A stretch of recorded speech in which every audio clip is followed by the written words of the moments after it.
جس طرح ڈھال آپ کر دیتے ہیں جنگ میں برستے ہوئے تیروں کے سامنے، تو وہ تیر ڈھال سے ٹکرا کے گر جاتے ہیں اور آپ کو نقصان نہیں پہنچتا، تو روزہ بھی آتش دوزخ سے ڈھال ہے، جہنم کی آگ سے بچانے والا ہے۔ روزے دار کو اللہ کی خاص رحمت نصیب ہوتی ہے۔ ایک حدیث میں آتا ہے کہ روزے دار کو دو خوشیاں نصیب ہوتی ہیں۔ ایک خوشی اسے تب ملتی ہے جب وہ روزہ کھولتا ہے، جب سارے دن کی بھوک اور پیاس کاٹنے کے بعد شام کے لمحے ہوتے ہیں اور پھر روزہ منزل تک پہنچتا ہے، تو کس مسرت اور خوشی اور سرشاری کے عالم میں روزہ دار ہوتا ہے کہ شکر ہے کہ اتنی لمبی اور اتنی سخت گرمی کے ماحول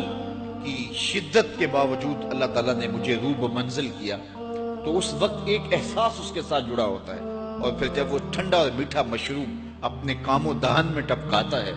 اور وہ ٹھنڈا میٹھا مشروب اس کی رگوں کو تر کرتے ہوئے معدے کی طرف بڑھ رہا ہوتا ہے، اس کی زبان بولے نہ بولے دل اللہ کا شکر ادا کر رہا ہوتا ہے، اس کا ایک ایک عضو بدن رب کا شکرانہ ادا کر رہا ہوتا ہے۔ وہ ٹھنڈا اور میٹھا مشروب رگوں کو تر کرتا ہوا آگے بڑھتا چلا جاتا ہے، لیکن شکرانے کا وہ پیکر بن جاتا ہے، وہ ایک مسرت، ایک خوشی کا عالم ہوتا ہے کہ روزہ بھی نب گیا، سارے دن کی تکلیف بھی کٹ گئی، اور اللہ نے مجھے افطار کے لمحوں تک پہنچایا۔ فرمایا روزے دار کو ایک خوشی تب ملتی ہے جب وہ روزہ کھولتا ہے،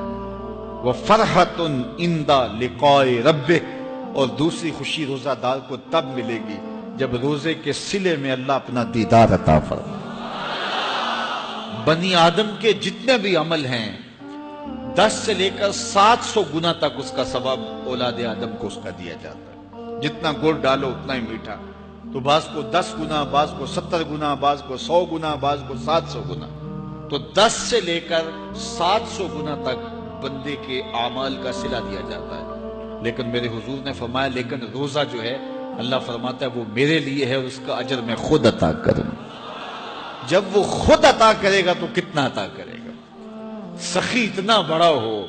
تو پھر کیا عطا کرے گا؟ بلکہ بعض نے اس کو عجزی بہی کی بجائے عجزہ پڑھا ہے بصیغہ مجہول، کہ روزہ میرے لیے ہے اور اس کی جزا میں خود ہوں۔ باقی اعمال کی جزا جنت ہے، جنت کی نعمتیں ہیں اور بہت کچھ ہے، لیکن روزے کی جزا میں خود ہوں۔ اور جس کو وہ خود مل گیا پھر جنت میں مل گئی، جنت والا جو مل گیا پھر جنت بھی مل گئی، جنت کی نعمتیں بھی مل گئی۔ تو روزہ اللہ کی خوشنودی کا ذریعہ ہے، اس کی رضا کا ذریعہ ہے۔ تو خوش نصیب لوگ روزے کی برکتیں حاصل کرتے ہیں۔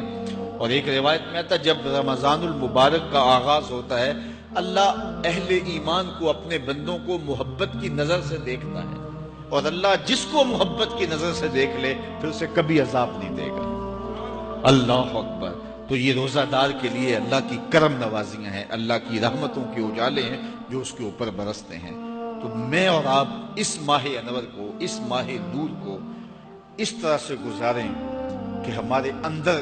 کے پاپ دھل جائیں، ہماری غلاظتیں گناہوں کی مٹ جائیں، ہمارا سینہ صاف ہو جائے، ہم اہل ایمان کے لیے کشادہ دل ہو جائیں، ہمیں جو ہے وہ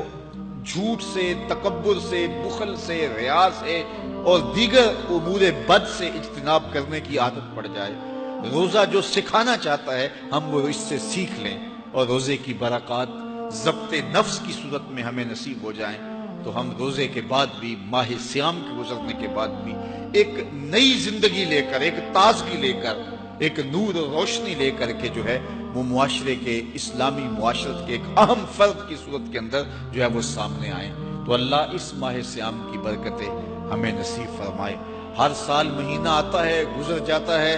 ہم پورا مہینہ بھوک کاٹتے ہیں اور پھر وہاں کے وہاں ہی کھڑے رہتے ہیں، تو پھر ہمیں سوچنا چاہیے، لیکن اگر تبدیلی آتی ہے تو پھر شکریہ ادا کرنا چاہیے۔ آج کی اس تاریخ میں ہم عزم کر کے اٹھیں کہ ہمارا یہ ماہ سیام ہماری زندگی میں